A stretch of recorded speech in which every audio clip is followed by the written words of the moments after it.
शेतकरी मित्रांनो नमस्कार. मी प्रदीप स्वागत करतो तुमच्या अजून एका नवीन व्हिडिओमध्ये.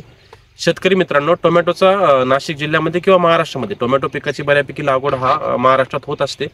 त्यातल्या त्यात नाशिक जिल्ह्यामध्ये हा गिरणारा पट्टा, आता आपण जिथं उभे आहोत हा गिरणाऱ्याचा पट्टा आहे. तर शेतकरी मित्रांनो, आपण टोमॅटोची शेती चांगल्या प्रकारे करतो, फुल सेटिंग पण चांगल्या प्रकारे करतो.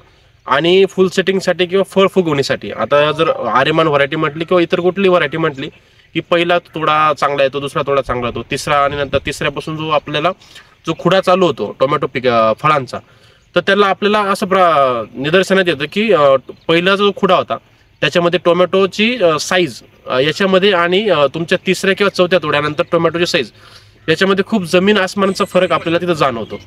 आणि हा फरक का जाणवतो की आपण पहिला आणि दुसऱ्या तोड्याला ताकद खूप जास्त असते, जमिनीमध्ये ताकद जास्त, फॉस्फरसची लेवल जास्त असते, पोटॅशची लेवल जास्त असते आणि झाडामध्ये एक थोडं सशक्त झाड असतं, त्याच्यामुळे त्याचा इम्पॅक्ट हा खूप चांगला होतो आणि साईजला पण खूप चांगल्या प्रकारचा आपल्याला तिथं साईज बनायला किंवा साईज पाहायला भेटते.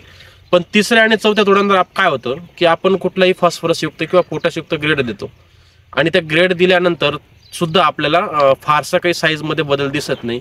आणि खूपच आपण साईज ग्रेड वाढवायला गेलो, साईज फुगवायला गेलो तर आपल्यासाठी फळ क्रॅकिंगचं हा प्रॉब्लेम खूप आपल्याला जाणवायला लागतो. तर फळ क्रॅकिंगचा प्रॉब्लेम जाणवतो का, किंवा कुठलंही फळ फुगवण्यासाठी एक थिअरी असते, तुम्ही जर फॉस्फरस किंवा पोटॅश जमिनीमधनं दिलं आणि तरी साईज वाढत नाही किंवा साईज वाढता वाढता फळ हा क्रॅक होतो, तर याच्यासाठी आपल्याला काय करायचं असतं की हा फॉस्फरस हा आळशी घटक आहे, खूप आळशी घटक आहे. तो जमिनीत दिल्यानंतर तो फिक्स होऊन जातो आणि एकदा काही जमिनीत दिलेला नायट्रोजन हा फिक्स झाला तर तो नैसर्गिक पद्धतीने त्याला 40 ते 45 दिवस हे फिक्सेशन मोडायला लागतं आणि ते झाडांना आपटिक होतं. तोपर्यंत आपल्या फळांची स्टेज, झाडांची स्टेज ही खूप पुढे निघून जातो. तर मग अशा वेळेस काय करावं लागतं की जमिनीमध्ये जेवढाही फॉस्फरस पडलेला आहे, आता इथे साईज वगैरे दिसत असेल तुम्हाला, टोमॅटोची साईज वगैरे, आता ही पहिला खुडा व्हायचा बाकी, तर ही बऱ्यापैकी साईज आता बनणार आहे आणि अजून खूप वाढणार आहे साईज. पण तिसऱ्या आणि चौथ्या तोड्यानंतर ती साईज कमी होणार आहे. पण जेव्हा पण तुमच्या जमिनीमध्ये फॉस्फरस तुम्ही देताय आणि साईज वाढत नाही किंवा पोटॅश देताय, साईज वाढत नाही, तर याला काय करावं लागतं की जमिनीमध्ये PSB KMB म्हणजे पोटॅश फॉस्फरस सोल्युबलायझिंग बॅक्टेरिया आणि पोटॅश मोबिलायझिंग बॅक्टेरिया हा देणं खूप गरजेचं असतं. कारण PSB KMB जेव्हा तुम्ही जमिनीमधनं देता तेव्हा तो बॅक्टेरिया काय करतो, जमिनीमध्ये जेवढं तुमचं पोटॅश फॉस्फरस जेवढंही तुमचं पडलेलं आहे तेवढं आपटेक करायचं काम करतं. आणि एकदा काही तुमचं पोटॅश फॉस्फरस आपटेक झालं तर ऑटोमॅटिक तुमची फळ फुगवणीला खूप फायदा ठरतो. तर याच्यासाठी काय करायचं असतं की तुम्ही IPL बायोलॉजिकलचं फॉस्फोशिया पकडूया आपण, फॉस्फोशिया आणि पोटॅशिया हे जर तुम्ही जमिनीत दिलं, PSB आणि KMB जमिनीत दिलं तर ऑटोमॅटिक साईज फुगवण्याला मदत होईल. पण त्याचबरोबर तुम्हाला वरनं कॅल्शियम आणि मॅग्नेशियमचा स्प्रे करावा लागणार आहे. कॅल्शियम आणि मॅग्नेशियमचा स्प्रे का करावा लागणार आहे, कारण जेव्हा पण आपली फळ फुगवणीसाठी जेव्हा साईज चालू असते तेव्हा जी फळावरची किंवा जी परत असते, फळाची परत असते, त्याला पेशी विभाजन किंवा सेल इलॉंगेशन म्हणतो आपण.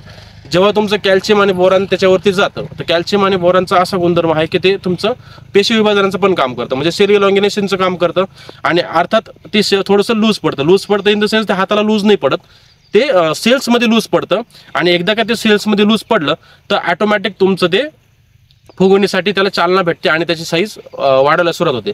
तर 100% तुम्हाला जर तिसऱ्या आणि चौथ्या खुड्यामध्ये जर तुम्हाला प्रॉब्लेम येत असेल की फळ फुगत नाहीये आणि त्याचा दुष्परिणाम तुम्हाला साईजमध्ये किंवा वजनामध्ये दिसतोय, तर 100% तुम्ही फॉस्फरस सोल्युबलायझिंग बॅक्टेरिया आणि potash mobilising bacteria in the sense तुमचं IPL बायोलॉजिकलचं फॉस्फोशिया आणि पोटॅशिया 100% वापरा.